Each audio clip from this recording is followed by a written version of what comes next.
Due to the United States of America forcing its LGBTQ agenda on Jamaica, the Caribbean, and Africa, coupled with potential sanctions stemming from Jamaica's refusal to grant immunity to a diplomat's same-sex spouse, a spirited debate has ensued across Jamaica and beyond.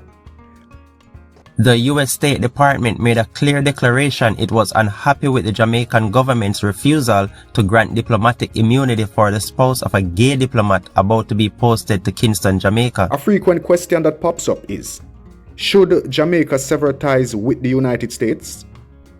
Given the U.S. investments in the island, would that be the logical course of action to take? What do you think? China and Russia are also significant investors in Jamaica. But which nation contributes the most to Jamaica's growth? Additionally, are there untapped resources that Jamaica might gain from joining the Brics alliance? These are the compelling topics we are looking at today. However, before we embark on this exploration, let us dig into the very core of the tension brewing between Jamaica and the United States. Guys, you know I miss this. On the 25th of April this year, a U.S. diplomat's spouse was involved in a fatal car accident in St. Elizabeth that resulted in the death of a Jamaica Defense Force captain. Sharon Smith, the diplomat's spouse, is a 45-year-old American citizen and the wife of John Smith, a senior official at the U.S. Embassy in Jamaica. Sharon Smith was driving a black Toyota Land Cruiser with diplomatic plates when she collided with a motorcycle ridden by Dwayne Brown, a 28-year-old Jamaica Defense Force captain, on the Old Road in Content, St. Elizabeth. Brown died at the scene, while Smith sustained minor injuries and was taken to the Black River Hospital. Smith claimed diplomatic immunity and left the country shortly after the accident, sparking outrage and protests from Brown's family and friends, who demanded justice and accountability. The United States Embassy issued a statement expressing condolences to Brown's family and stating that it was cooperating with the Jamaican authorities in the investigation of the incident. However, the statement did not confirm or deny whether Smith had diplomatic immunity or whether she intended to return to face charges. The Jamaican government said that it had not granted diplomatic immunity to Smith and that it expected the United States to respect its sovereignty and rule of law. It also said that it valued its relationship with the United States, but that it would not compromise on its principles and obligations. The Jamaican police say they have launched a criminal investigation into the accident and that they have evidence that Smith was speeding and driving on the wrong side of the road at the time of the collision. They also said that they had requested an extradition warrant for Smith from the U.S. Department of Justice. Although this case has attracted international attention from the Guardian newspaper, the BBC, and CNN, it appears to have been magically erased from the pages and the websites of the Jamaican media. This raises the questions concerning the scope and the limits of diplomatic immunity, as well as the rights and responsibilities of diplomats and their spouses in foreign countries. If there's anyone out there with information on this accident, please reach out in the comment section or by way of the number on screen. Now, as the dust might appear to be settling, the air thickens with questions and motives. We can now see the complex dynamics that led to the current diplomatic tension between Jamaica and the United States. So it looks like the US government is on a spiteful mission by wanting to send a same-sex diplomat couple to Jamaica. This intriguing scenario begs for insight from voices such as Sir P. or Andre Stevens. Before we move on to the rest of the video, while we digest and unpack the aforementioned, if you enjoy videos like these, please leave a like and a comment. And if you're interested in supporting the work I do here, you can donate to the channel by using the PayPal link below. Now let us explore the investments driving Jamaica's growth and uncover the rationale behind a potential Jamaica-Brics partnership. So, which country invests the most in Jamaica? Jamaica has a population of about 2.9 million people and a GDP of about $15.7 billion US. Jamaica is known for its rich culture, natural beauty, and its tourism industry. Like most developing countries, Jamaica has its share of challenges, such as high debt, unemployment, and is vulnerable to natural disasters. In recent years, Jamaica has attracted foreign investments from various countries, especially China, the United States, and Russia, to help boost its economic development and much-needed infrastructure. But do you know which of these countries invest the most in Jamaica? And what are the benefits and the costs of these investments? Let us take a look. First, we take a look at United States investments in Jamaica. The United States is Jamaica's main trading partner, accounting for almost 50% of total trade in 2021. The United States also provides assistance to Jamaica in areas such as security, health, education, and disaster relief. According to the United States Department of State, the total stock of U.S. foreign direct investment, or FDI, in Jamaica was $3.1 billion in 2019, making the United States the largest source of FDI in Jamaica. Some of the major U.S. companies that have invested in Jamaica include Marriott, Hilton, Hyatt, Sandals Resorts, PepsiCo, Procter & Gamble, and ExxonMobil. The United States investments have contributed to job creation, revenue generation, technology transfer, and quality improvement in various sectors such as tourism, manufacturing, energy, and telecommunications. However, some critics argue that the US influence in Jamaica is not always productive or advantageous to the Jamaican people. For instance, some claim that the United States imposes neoliberal policies and conditions on Jamaica that limit its policy and sovereignty. Others point out that the United States has supported corrupt and repressive regimes in Jamaica in the past, such as during the Cold War era. Moreover, some contend that the United States exploits Jamaica's natural resources and labor without adequate compensation or environmental effect on the island. Next, we take a look at China's investments in Jamaica. China is another major investor in Jamaica, especially since the launch of its Belt and Road Initiative, or BRI, in 2013. The BRI is a global strategy to expand China's economic and political influence through infrastructure projects and trade networks across Asia, Africa, Europe, and Latin America. According to the Inter-American Dialogues, China-Latin America Finance Database, China has provided $2.7 billion in loans to Jamaica since 2005, making it the second largest creditor to Jamaica after Venezuela. Some of the most prominent Chinese projects in Jamaica include the North-South Highway, which was financed and built by a Chinese state-owned company and completed in 2016. The Gisco or Alpart Alumina Refinery, which was acquired by a Chinese company in 2016, with plans to invest up to $6 billion to develop an industrial park and special economic zone. In addition, the Kingston Container Terminal was leased to a Chinese company for 30 years in 2016, which aims to become a regional logistics hub. The Chinese investments have brought much needed infrastructure and development to Jamaica, but at the same time, concerns have been raised which has caused some controversies. For example, some question the lack of transparency and accountability around Chinese loans and contracts, which often lack public scrutiny or competitive bidding.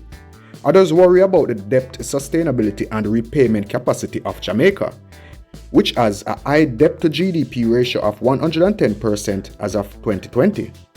Furthermore, some criticize the social and environmental impacts of Chinese projects, such as the displacement of local communities, loss of agricultural land, pollution of water sources, and the influx of Chinese workers. Russia's investments in Jamaica. Russia is a relatively new but growing investor in Jamaica, mainly in the mining sector. Russia's interest in the Caribbean region has increased since 2013 as part of its strategy to diversify its global presence and counterbalance US influence. According to the Statistical Institute of Jamaica, or STATIN, Exports to Russia, mainly consisting of alumina and coffee, were US 42.6 million between January and October 2021. The main Russian company that has invested in Jamaica is Rusal, which controls 65% of Jamaica's alumina capacity and operates 3 of the island's 4 refineries.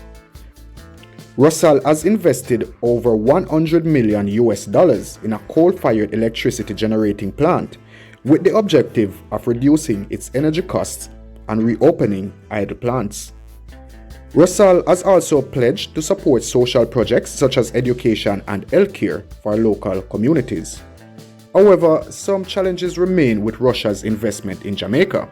For instance, some Jamaican workers have protested against Rusal's labor practices, accusing it of violating their rights and cutting their wages. Some Jamaican politicians have also expressed concerns about Russia's geopolitical agenda, especially after its annexation of Crimea, its involvement in the Syrian conflict, and the invasion of Ukraine. Moreover, some Jamaican environmentalists have opposed the Rusal use of coal, which they claim increase greenhouse gas emissions, harm the island's biodiversity, and not to mention its effect on the health of Jamaicans. Based on the available data and information, it can be concluded that the United States is currently the largest investor in Jamaica in terms of FDI stock, while China is the largest investor in terms of loans and infrastructure projects, and Russia is the largest investor in terms of alumina production. All 3 countries have their own interests and motivations for investing in Jamaica, as well as their own advantages. One could rightly ask whether these investments pose major disadvantages to the Jamaican economy and society in general. The United States offers more market access, technology transfer, quality standards, and political alignment to Jamaica, but it also imposes more policy constraints, historical baggage, resource extraction, and security threats. China offers more financing options, infrastructure development, strategic partnership, and economic diversification to Jamaica, but it also poses more debt risks, governance challenges, social conflicts, and environmental damages.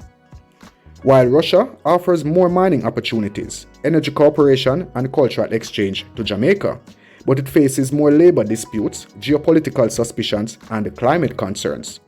Therefore, Jamaica faces a delicate balance between leveraging opportunities and managing the risk of foreign investments from all 3 countries.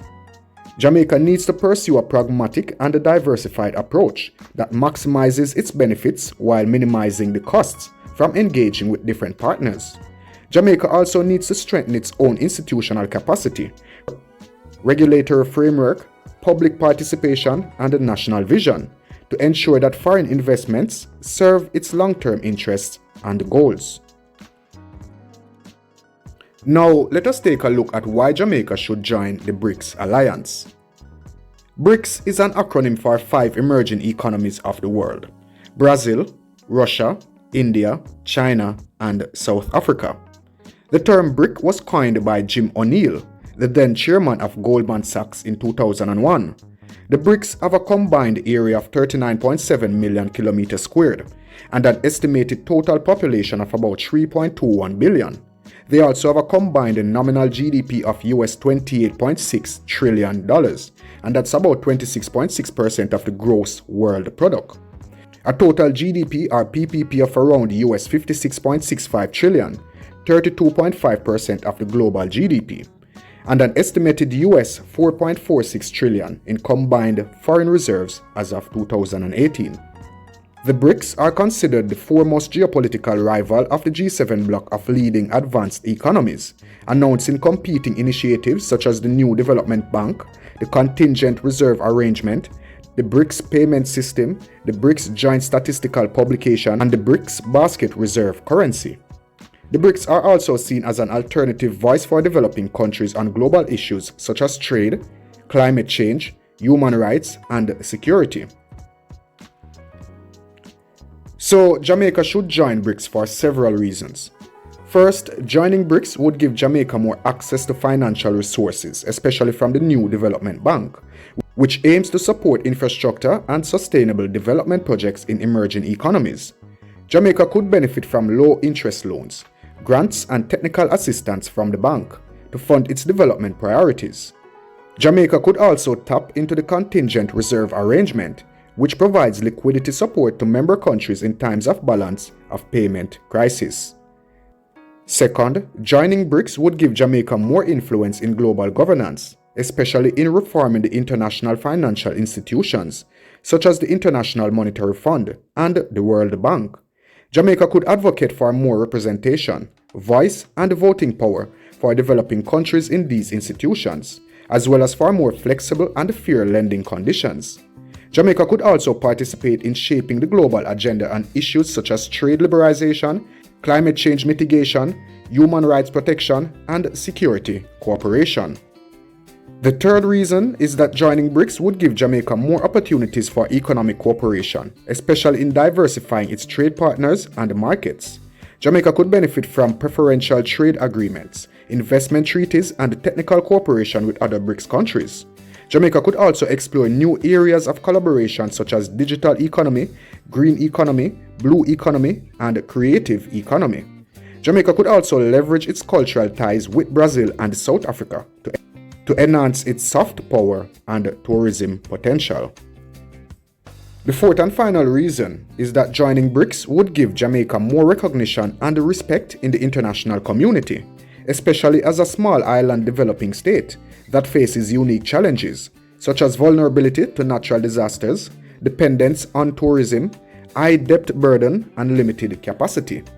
Jamaica could showcase its achievements and best practices in areas such as democracy, human rights, social justice, education, healthcare, culture, sports, music, and cuisine.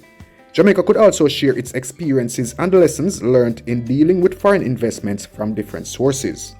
So in conclusion, joining Brics could prove to be a strategic move for Jamaica in advancing its national interests and objectives in the 21st century.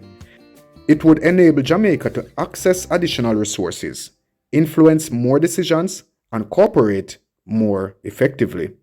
If you found this video interesting or informative, please give it a thumbs up. I really appreciate your feedback also. And if you haven't yet subscribed to Elite Jamaica, please do so, as that really does help the channel. Thank you for watching.